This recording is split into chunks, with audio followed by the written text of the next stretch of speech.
Genesis 11, and basically the question that was asked, Dwayne Lepke asked this question, and I'm going to touch a little bit on what Tara asked, Tara Haney. She asked about the earth divided and land bridges and the continental drift and all that stuff. But the premise is this.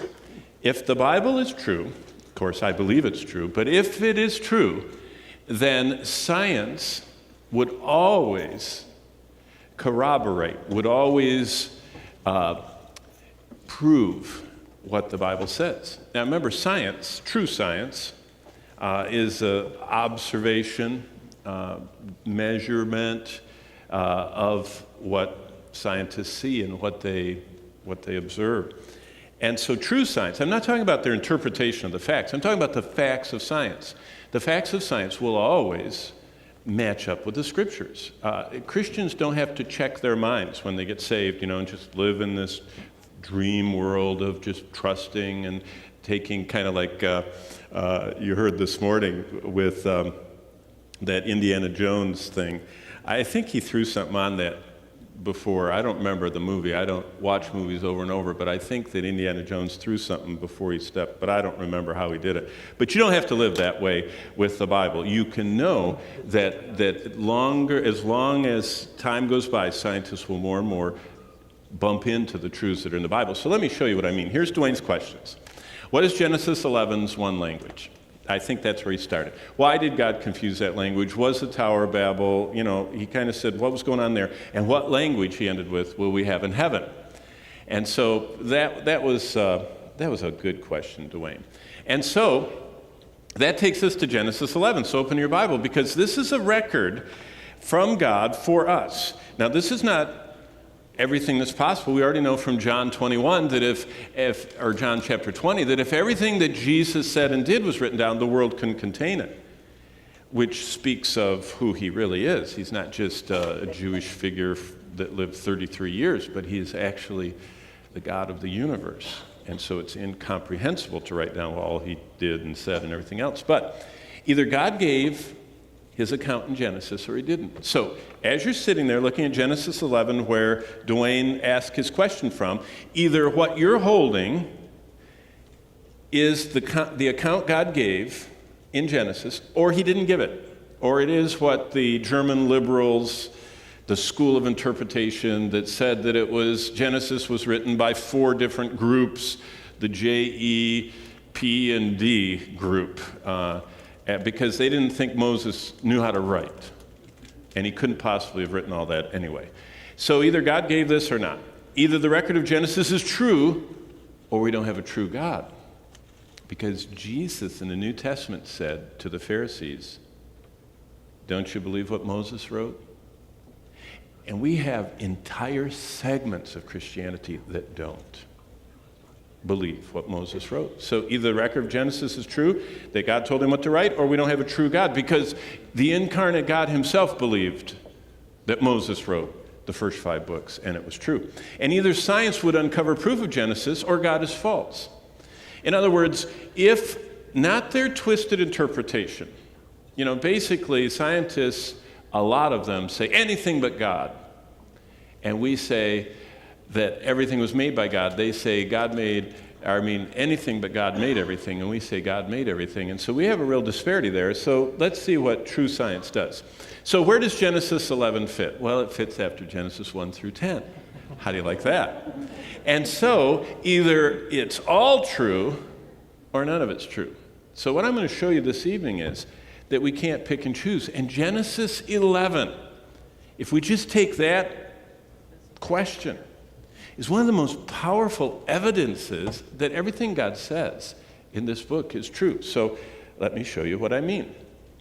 First of all, let's get the run-up. Genesis 1 and 2 gives the truth. Remember, God is always going to accurately tell us, and God is truth, and there's no lying. And so his account of Genesis 1 is how he wants us to understand that in the beginning, God created everything. I mean, even a little child could get the drift of Genesis 1 and 2. And it's the truth about the days of creation that God witnessed, and he tells us what he did. That's how the whole book is written. And if you if you go to Sunday school, in day 1, in Genesis 1, it says that God created light and separated the light from the darkness. And he saw that it was good. And that was the first day. Whoop, back up. We don't want to miss any days. And then the second day, he separated the sky and the sea, the firmament above from the firmament beneath. And we all know that. And on day 3, the land. He formed the dry land and all of the plants. And, come on. Stop. Oh, my shirt is getting on there. Come on. There we go. We don't want to add to creation. But God made the dry land, separated the land from the water. He made the plants and the trees on day 3. Now, see, the problem with theistic evolution is that they overlay the creation account with evolutionary thought, which is the fact that a day is like 10,000 years or 1,000,000 years or 1,000,000,000 years.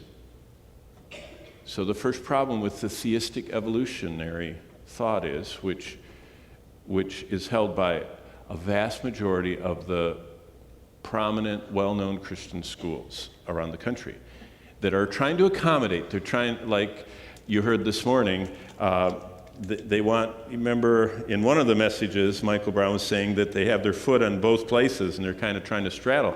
If you straddle theistic evolution with the Bible, how did the plants and trees survive for millions and billions of years with no light from the sun? Now, there was light in the universe, but there was no light as we know it coming onto the earth in day 3, other than the general light of God, lighting where he was. Because on day 4, God made the sun. In fact, look in Genesis. This is one of my favorite awesome verses in the Bible. If you read in Genesis chapter 1, and he says, verse 16, then God made 2 great lights. Here they are, the sun and the moon. God made 2 great lights. The greater light to rule the day, the sun. The lesser light to rule the night, that's the moon. Now look at the next part, the ending of verse 16. Because there's this little smudge over here. He made the stars also. There's an incomprehensible number of stars in magnitude and variety in every aspect. All stages, from collapsing, dying, to exploding, everything. And look at that was such a non-event for God, it's just included as almost an appendage. He made the stars too. And that's one of the most awesome events when we think astronomically of the world. But that's on day 4. So added to light and the sky and the sea and the dry land and the plants come the sun, moon, and stars on day 4. And day 5, the only witness of creation tells us what happened. It says that he made all the teeming fish of the sea and the birds of the air. And it wasn't until day 6 that he made on the same creative day, all of the animals to add to all this else. And then, of course, he made Adam and Eve. And then he rested the 7th day, which, by the way, that concept of rest, not the cessation of life, but the concept of rest is going to be very interesting when we get to it in Isaiah 58. It's right after the whole fasting thing. Is God talking about that and the need for rest? But that's in the morning service. But Genesis 3 and 4 continues and explains the truth about how mankind fell into sin, and then all the universe fell under the curse of sin. That's what Romans 8 says. It says all of the universe is groaning, waiting the redemption. So that's the truth about how we got into the predicament, the horrific infection of sin, the SIN virus. Then Genesis 6 through 8 explains the truth about how the entire earth was destroyed by water through a cataclysmic global flood that was survived by Noah and the occupants of the ark. So that means that if the water was 100 feet above anything that was on the earth, even above the mountaintops, that means that there would be no structure, no human habitation, no anything that any humans built from before the flood. Because the earth before the flood was completely destroyed by water. And if you've ever seen any news reports on flooding or tsunamis or anything else, imagine combining volcanism, the fountains of the deep, the volcanoes coming up. We know one of the volcanoes from the flood. It's the one at Yellowstone, and it covered the continental United States, about 40% of it. That was one volcanic eruption from the cauldron of Yellowstone during the time of the flood. And so, unbelievable devastation.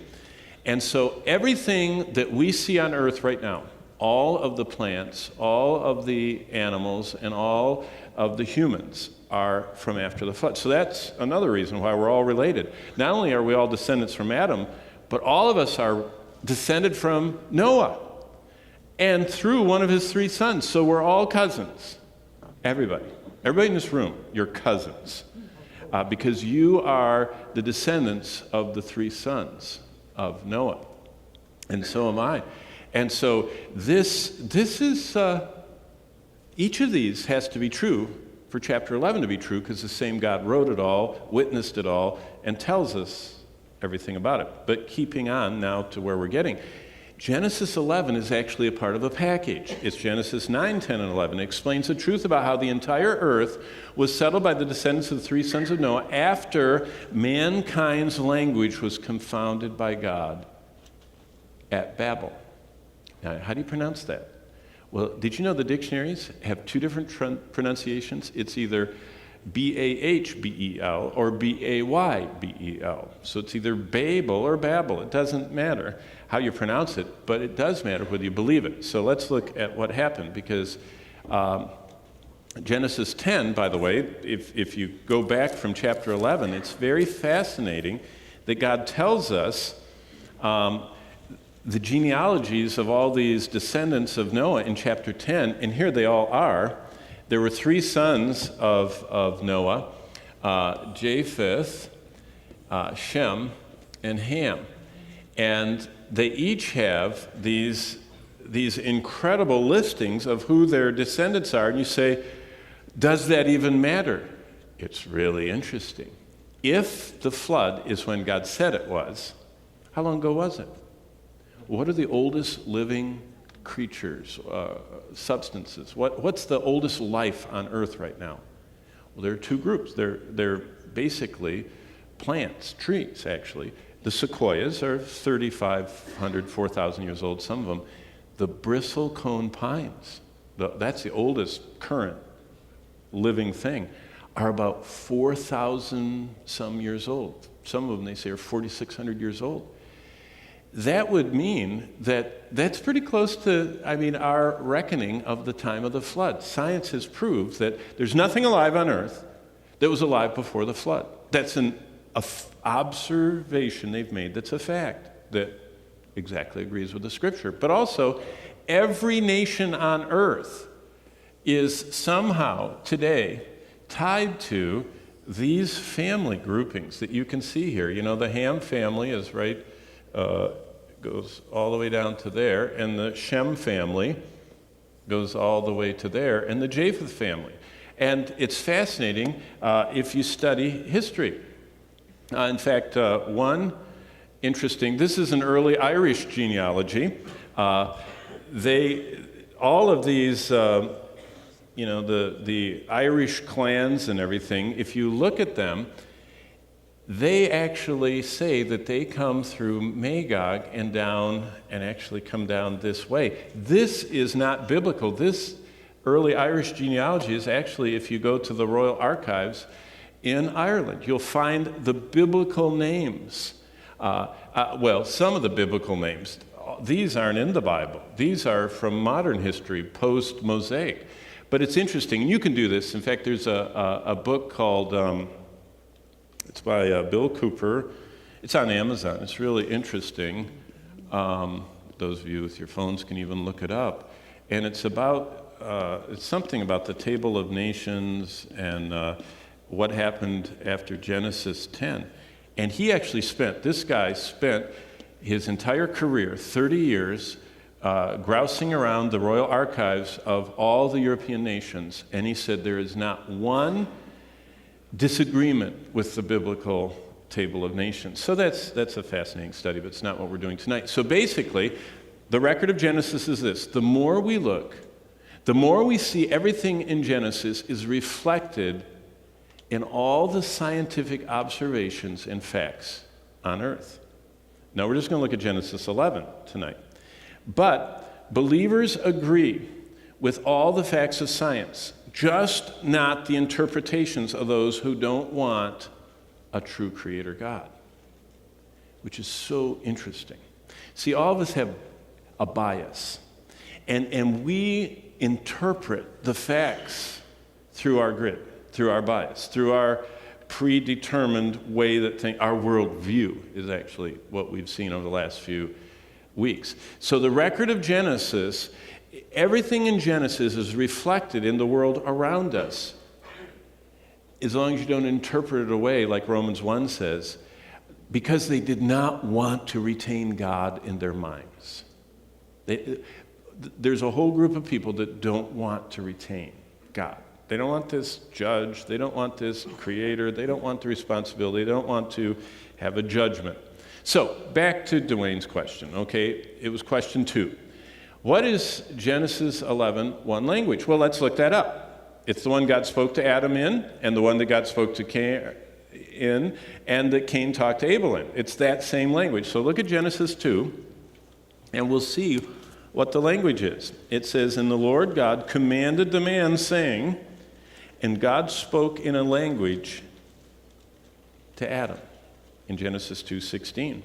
"Of every tree of the garden you may freely eat, but of the tree," verse 17, "of the knowledge of good and evil you shall not eat, for in the day that you eat it you shall surely die."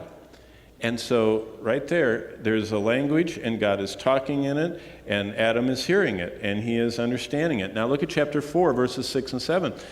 It's the same language. The Lord said to Cain, "Why are you angry? Why is your countenance fallen? If you do well, will you not be accepted? And if you do not do well, sin lies at the door, and its desire is for you, but you should rule over it." By the way, that's the first occurrence of the word sin in the Bible.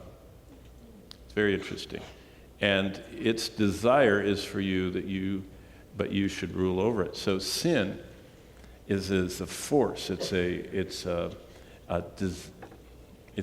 very hard to describe thing, but it's powerful. It's almost like a virus.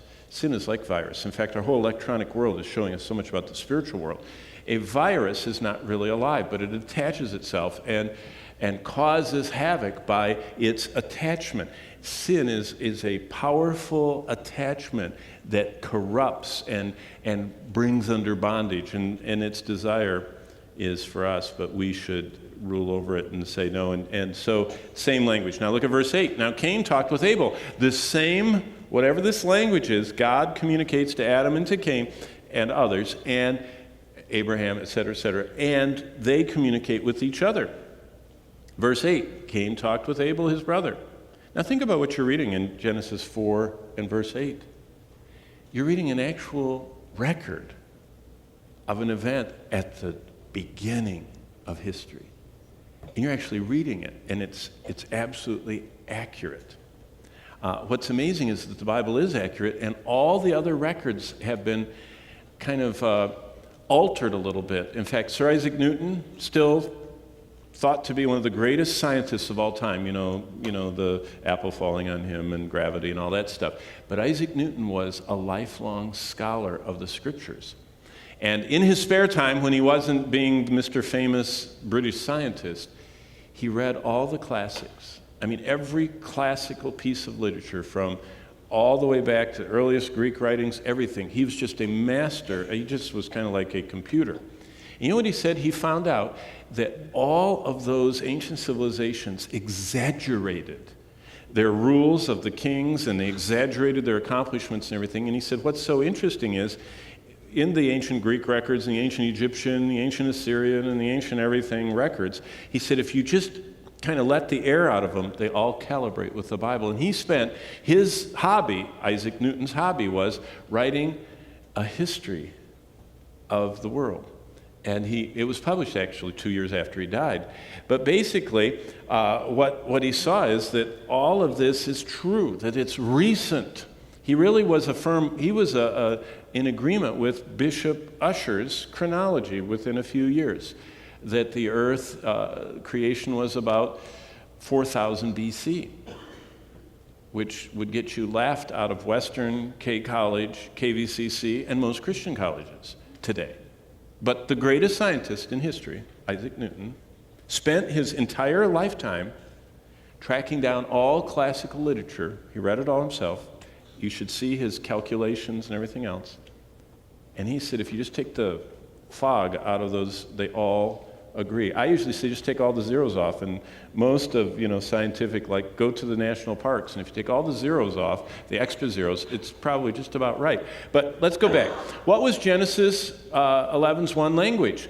Well, think about language today. And again, I'm going to use unbelievers here. Think of this. Apes around the world can understand each other. So why do intellectually superior humans have around 7,000 distinct languages? Now, I didn't write that. That was queried by evolutionary biologist Mark Pagel. He's from Britain. Look what he says. Pagel, a professor at the University of Reading in the UK, heads a team searching for an evolutionary explanation for our many languages, and you can read his findings online.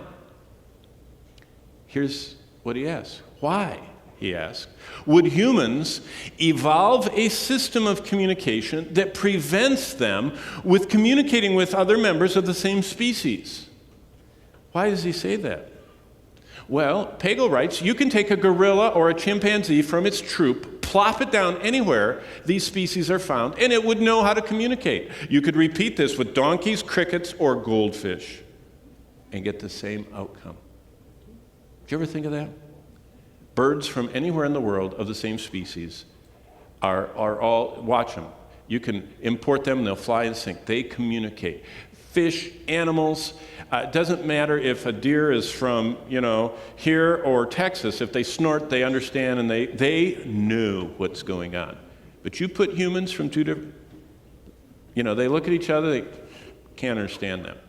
Have you ever wondered why the most highly evolved, to use their terms, species of animal, humans, have 7,000 distinct languages? Well, if you believe the Bible, you know exactly why. Because God confused the language. See, that's why.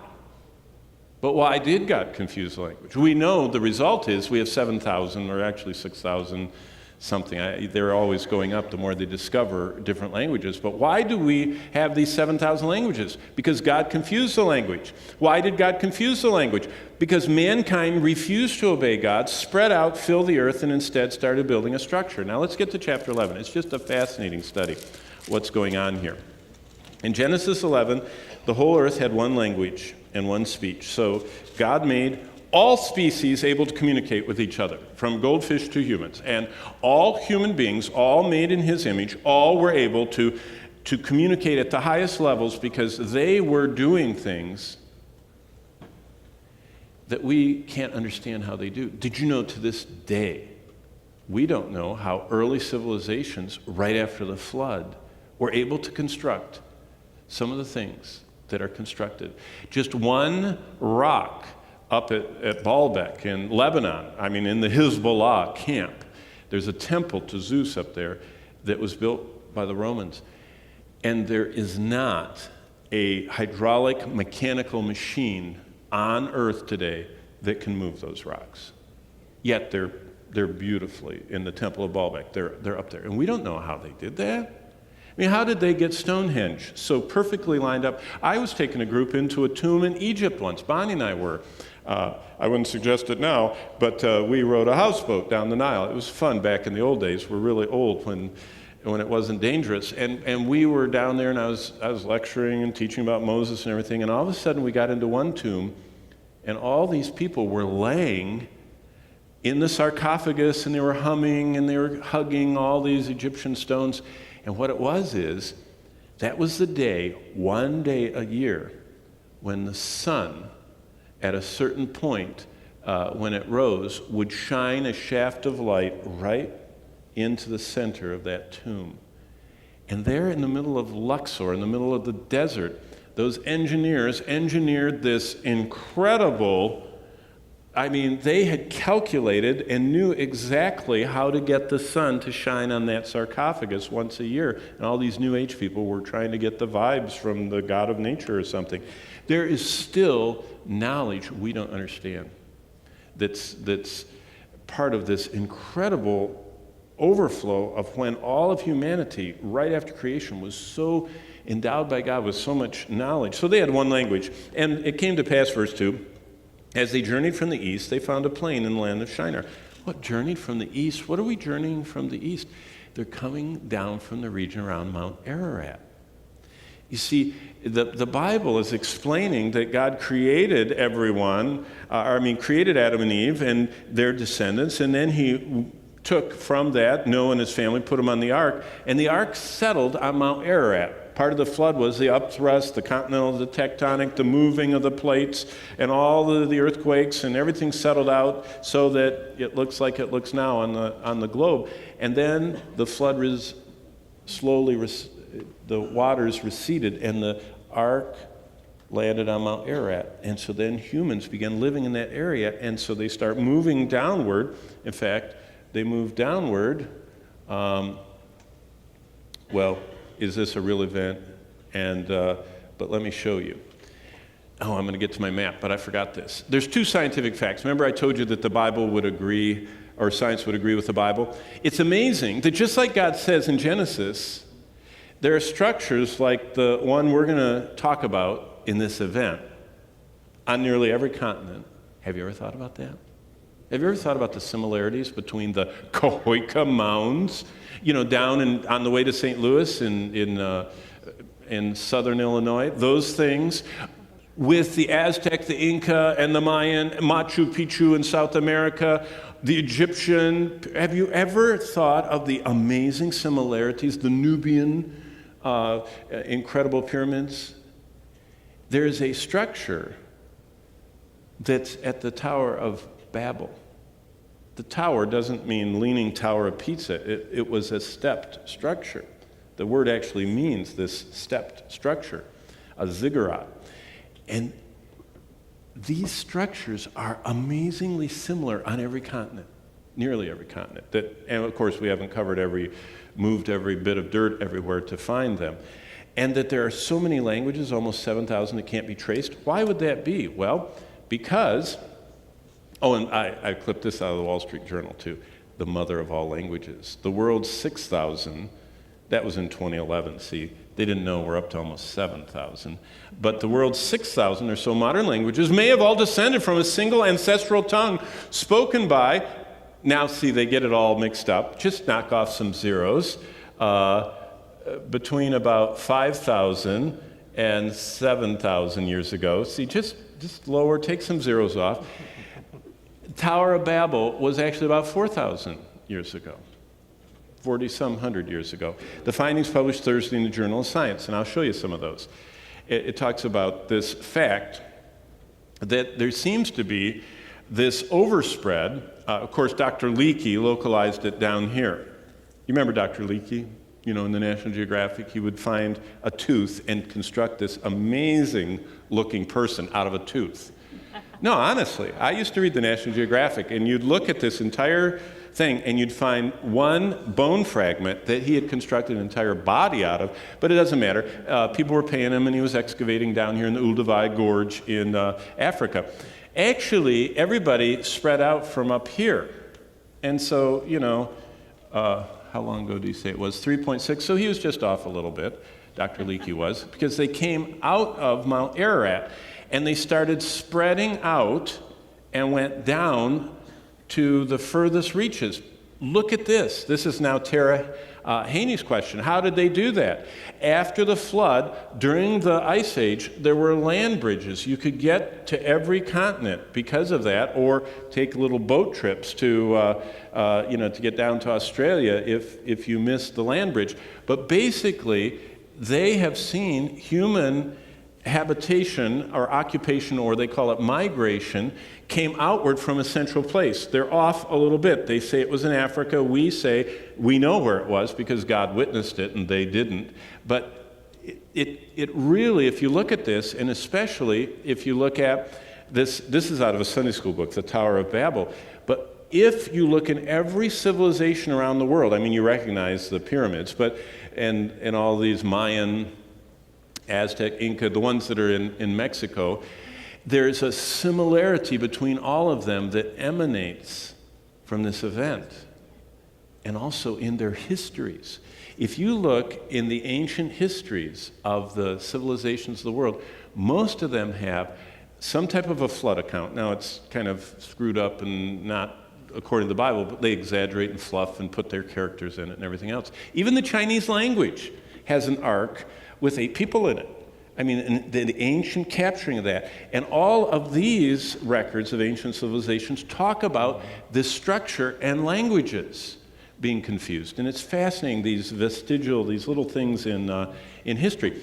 Now, this is what's fascinating that evolutionists can't figure out. The patchwork of languages. These different colors are different language groups. And what they found out is of the about 7,000 languages, so far, up through the last few months, they have found all 7,000 of them reduced down to 94 distinct branches on the tree of languages, the ethnological language trees. And I have a picture of one in here, and they're really interesting to look at. But what they can't figure out is, why did this, the Chinese group in Tibetan, they call it the Tibetan, why did they all stay there? And why did these stay up here? This is a real unique group up here. It's related to little touches around other parts of the world, but it's very unique, and only over here in this part of the Scandinavian and the top up here. Why are they like that? And why is this black one, thrown all over the place, and the purple one there, but the green, this Indo-European, they call it PIE, Proto-Indo-European language. Why is that one so spread out and intermixed? And basically, secular theories fail to explain the many distinct language families throughout the world, but the biblical account at the Tower of Babel explains. And all the data they're finding fits with what the Bible says. This is just one example. I mean, if you are studying ethnology and linguistics, you'll see the old world language families. Here's the PIE, the Proto-Indo-European, and it goes into the Indo and into the European, and in the Indo, it gets into the Indic, and it goes up, Bengali, Hindi, Punjabi, Persian, and the Iranian is one separate little branch, and all together, and they basically say there's 2 basic big parts, the Uralic languages, which are the Scandinavian and these Inuits and all the top of Russia, those people that live up there in the Arctic region. Those 2 are the Uralic, and then the Proto-Indo-European is everybody else. And what's amazing is that they look at this and they can only reduce the 7,000 down to 94 branches, all these branches all over here. Did you know if they keep working, they will probably get to the 70 that are in Genesis 10? Because God already told us that there were 70 family groups that he dispersed to the ends of the earth. So they're getting closer. They're not quite there yet, but they're getting closer with understanding what the scriptures say, that God said that he sent them out. Where did he send them out? This is the possible location of Babel, right here, between the Tigris and the Euphrates, in the plain of Shinar, southeast of, up here, up there would have been higher off the screen, would have been Mount Ararat, and they migrated to the east and liked this flat plain. Now, see, some people say that the tower they were building was to escape the flood. They didn't want to go in a flood again. If you didn't want to escape a flood, you would not have gone in flat ground between two rivers. You would have stayed on Mount Ararat. So they actually were not building the Tower of Babel to escape a flood. They were building it as a rebellion against God, which goes back to, that's where we were in the text. And it came to pass as they journeyed from the east, they found that where they are, the plain of Shinar, and they dwelt there. And they said to one another, come, I'm in Genesis 11:3, let us make bricks and bake them thoroughly. They had brick for stone, and they had asphalt for mortar. Asphalt. What? Every time they poke a pipe in the ground over there in the plain of Shinar, what do they find? Oil. Yeah, this is over there in that spot. And they get this asphalt and use it. They're sticking it together with this black substance. And they said, come, let us build ourselves, verse 4, a city and a tower whose top is in the heavens. And let us make a name for ourselves, lest we be scattered abroad over the face of the whole earth. Now, what was it that God said? Be fruitful and multiply and fill the earth. God wanted humanity to overspread the whole earth and to be fruitful and multiply. And by the way, God created into plants the most incredible, explosive life. Did you know one sunflower, next time you see a sunflower, if you cut the head off that sunflower and planted every seed and harvested in 7 successive years, you could overspread the whole earth with just one sunflower's production. Do the math sometime. Of multiply exponentially what God has done just in a sunflower. Now imagine if every egg that every fish lays, if all of them in one season survived and didn't get eaten by all the other predators, and every one of them you would fill the ocean after just about 10 years with one exponential growth. The way God made the explosive power of life on earth, there was going to be enough food for everybody if they filled the earth. Of course, there's enough food right now. If it wasn't for greed and some religious... Did you know the cows eat more grain in India than almost than we use in America? If there weren't some of these strange ideas, there is enough food for everybody in the whole earth, but it's greed and not agreeing with God. But I'm not on Dwayne's question. Come on, let's go. We'll be scattered abroad, verse 4, over the whole earth. And the Lord came down to see the city. Verse 5, and the tower they built, and the Lord said, indeed, this people are one, and they all have one language, and this is what they began to do. Now nothing that they propose to do will be withheld from them. Come, let us go down and there confuse their language, that they may not understand one another's speech. So the Lord scattered them abroad from there over the face of the earth, and they ceased building. It doesn't say he destroyed the tower. In fact, some of the stuff that they dig up over there, they've found a huge base of some structure over in the Shinar area.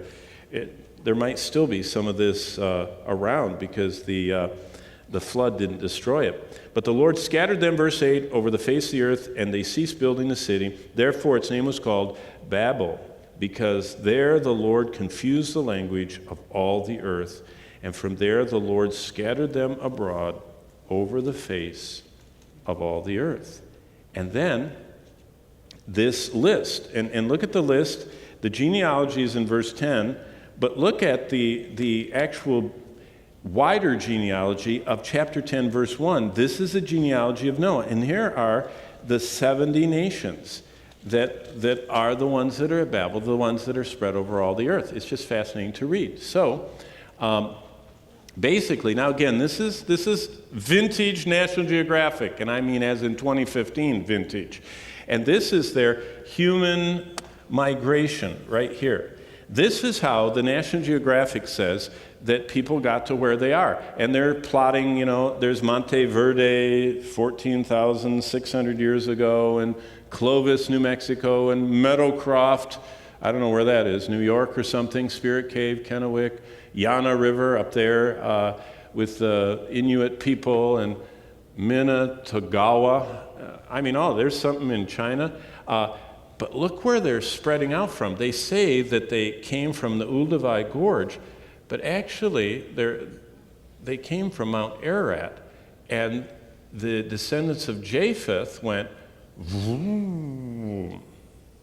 They were eager beavers, and Ham went down, and Shem went here and combined with Japhethites and went to the furthest, to the island people and everything.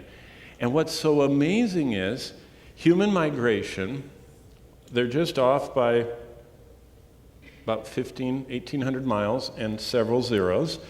But as they went out, what they did is all of these groups stayed within and if I could go back to that other map that showed the language groups, once they got confused, the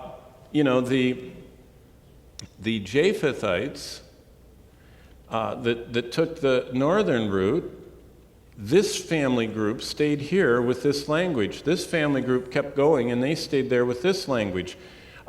This Hamitic group stayed down here, but they were overrun by some Japhethites that either sailed around and landed with this language group, or, there's little green specks went down. But there was not like the Japhethites couldn't go here and there, but each language group from the descendants of Shem, Ham, and Japheth, each of them kept a distinct language that didn't commingle with the others, just like all of these river people along the Amazon. And but yet there are these unusual language groups that, like right down here in Guatemala, there's one, and right up there and on the coast there, that is near where one of our missionaries is, right there in South Brazil, and where the Logan's kids were. There's a distinct language group from Central Asia that's down there. And even this family, and see what it says in Genesis 11? It says, therefore, verse 8, the Lord scattered them from there over the face of the earth. Verse 9, and the Lord scattered them abroad over the face of all the earth. And all of that spread out from Mount Ararat and from the plain of Shinar and went to every corner of the earth. And they went on that land bridge and came in here and settled and went all the way down here. And all these 94 language groups are actually the 70 from the table of nations, from the family of nations that went. Okay, so let's keep going or we'll never get finished tonight because it's 7:04. So whenever you see pyramids, whether it's the ones in America, the ones in Central America, the ones in South America, the ones that are in the Middle East, that are in Africa, even Angkor Wat, although that's only 900 years old, this whole idea, this tower, which all of these, that's really a blurry picture of the pyramids, but these things are engineered astrologically. They're tied to the stars.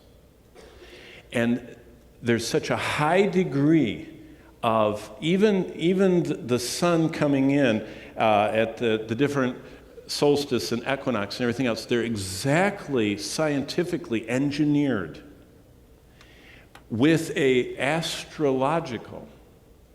That means that there's this worship of the sun and the moon and the stars, that all of these, like the Mayans, the Aztecs, that we're trying to appease the sun, or the sun god, instead of the true God. See, what happened is, at the Tower of Babel, they were trying to have, if you notice, that they want a name. They want to make a name for themselves. Let's see, and make verse 4, let's make a name for ourselves. They didn't want the name of God. They wanted to make their own. They wanted their own, worshiping themselves, which is so interesting. God spread everybody throughout the earth until now, when the world is united. We are finally united in communication, finally. I mean, I get posts on Facebook from all different languages, and you just hit the translate button. Now it's a little choppy. But we finally have overcome, basically, in communication, Babel. Now, not culturally. People don't take Google with them to the, where they live, and so there's still ethnic rivalries and distinctions and all kinds of tensions. But communication-wise, the whole world doesn't miss anything anymore. And that has set the stage for, indeed, the people, verse 6, are one. They have one language in what they begin to do, and nothing they propose to do will be withheld from them. The Lord was withholding the unification of the languages until the end of days, when the Antichrist is going to be able to communicate with the whole world. So when you see the pyramids, think of the fact of this overspreading. So back to where we were. If we have a question, and we go to the Bible to answer the question, we go to the record of Genesis. Either God gave his account, either God is the authority of how we got here, our origin, either God is the authority of our purpose, why we're supposed to live every day, and of our destiny, or he isn't. Either he spoke in Genesis and you can trust it, or you can't. And if you can't believe the record of Genesis is true, then we don't have a true God. Because when God came to walk on earth, Jesus believed the Old Testament in its entirety. He called all 39 books, 22 in Hebrew, he called those the Scriptures. And he said they can't be broken. There's no error. There's no part of them that can be overthrown. They can't be controverted. They are reliable. Either science would uncover proof of Genesis, or God is false. So scientifically, they're finding that there's not one common, even though the Wall Street Journal said they were getting close, scientists have still not been able to find why the 7,000 languages exploded among one species from 94 little units. But we know why. And science has verified God himself confused in one instant all of the families of the earth. So the record of Genesis tells us that, and it's verified by the fact that just like God says in Genesis 11 and 9 and 10, there are structures like the one at Babel. These stepped pyramidic structures are everywhere. And also this whole astrological connection. All the ancient religions have this worship of the stars rather than of the Creator. They worship the creature more than the Creator. So the structures and the so many languages. So what that tells us is you can trust the Bible. And we only have 6 minutes left. So let's see. Dwayne, I saw you here. Do you have a follow-up on that? Oh, what language will they speak in heaven? We didn't get to that. You still want to know that?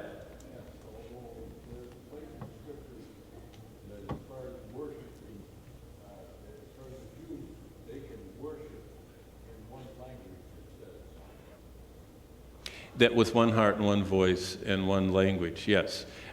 It is interesting. Now, I don't go this far, but some people think that it could be that Hebrew doesn't usually show up on these ethnological charts until later days. But it's interesting that it's very possible. In fact, when I was in seminary, they said we're all going to speak Hebrew in heaven, which is probably true. But what language are we speaking in heaven?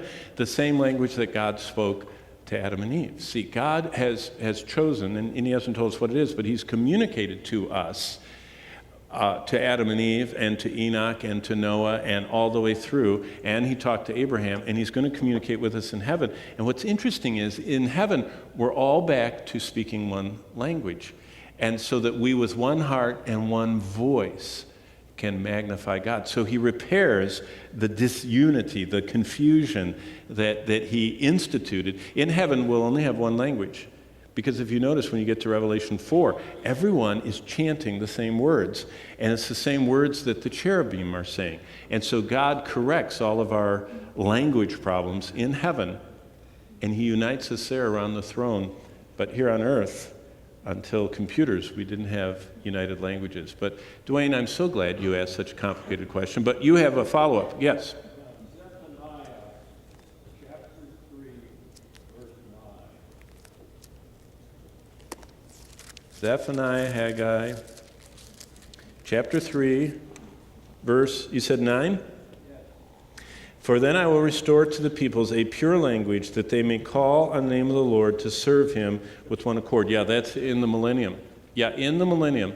Yeah, in an interview, he said Zephaniah 3:9. Well, we do have 4 minutes. Okay. And by the way, Pastor Brown went way over in second service. I always feel bad until he was just plowing along. And I thought, wow, I can do that too. But just a thought for you to think about in the last 4 minutes, and it's this. What Dwayne just said in Zephaniah 3:9 is a reminder that God has a future plan to rule the earth. And it's talked about in 20% of the Old Testament's prophecies are about this future time. And therefore, it's really dangerous to do this, to get rid of those future words. God says he has a future plan for Israel. That's who Zephaniah is talking to.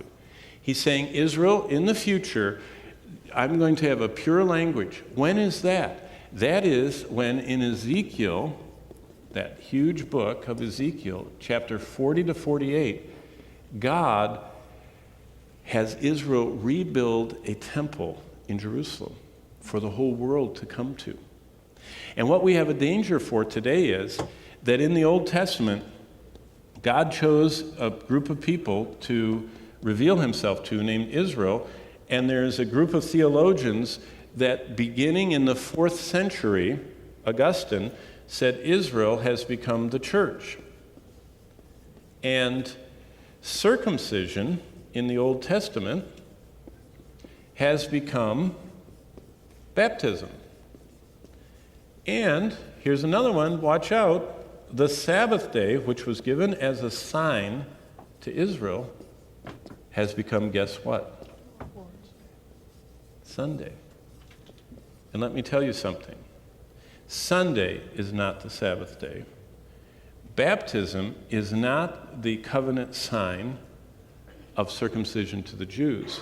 And Israel is not the church. God distinctly separates those two. And the people that believe this, the church has replaced Israel, baptism has become the new. That's why you circumcised a child at 8 days, infant baptism. You were automatically, if you were an Israelite, you were the covenant people, and your parents could circumcise you, so parents baptize kids, and you've got to observe all these rules, and so you have to do all those on Sunday. But those people that believe that don't believe God has a future plan for Israel, because they have replaced Israel with the church. So they do not believe this is future.